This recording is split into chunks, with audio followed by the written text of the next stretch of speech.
How did you learn to be a father?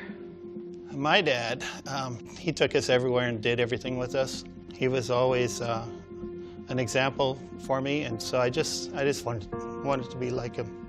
He's a wounded warrior, lost both of his legs in Vietnam. I used to walk with a limp because of my dad. There was no reason for me to limp. I patterned myself that much after how my father was, because my dad was larger than life to me. He was never afraid to tell me that he loved me. That was something that really impacted me, and something that I wanted to make sure that I carried on when I became a father. If you didn't learn it from your own dad, how did you learn to be a dad? Because I was a son who needed a father. And it was just a matter of, in my head, filling in those numerous blanks that were there. I need to be present. I need to listen. I need to value what my son says. All of those things I start to check down on my sheet as far as what I wish was there for me, and how then I translate that to him. I unfortunately didn't have a father. I grew up an orphan, so I learned a lot of things my own. I also knew that if I just do things with my heart, then I'll be fine. My dad left when I was 3 years old, and I really didn't get an opportunity to really meet him until I was 18 years old. I just know that I don't want to be like my biological dad. I want to be there. And can you be a great dad without having had a great dad yourself? I'm trying. I'm trying. I think I'm proof that you don't have to have a good dad to be a good dad, because my dad was not a good listener. I never felt like he was someone that I could talk to and tell him how I felt. He saw emotion as a weakness, where I see it as a strength. The greatest love I've ever experienced is being a parent. And I remember my wife giving birth to him and looking at him and just crying, because it was like, this is my son. My mom died, but we still have a bond, and me and my dad have a bond.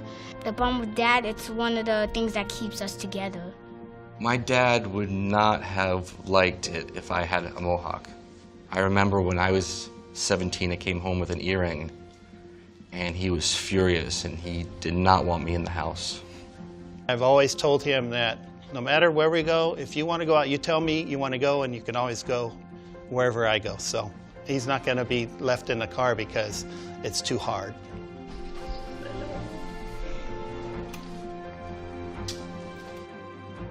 What's one thing you love about your dad? He takes me everywhere he goes. So sometimes I put glasses on just because he didn't want to wear his eyeglasses, and that's why he wears them now. You can't take them off. Isn't that right? You can't take them off. Who wears those glasses? And who else? That's right. My parents were kind of like, I could have had a 290-yard rushing game and had 4 sacks, and we won the state title, and it's like, good game.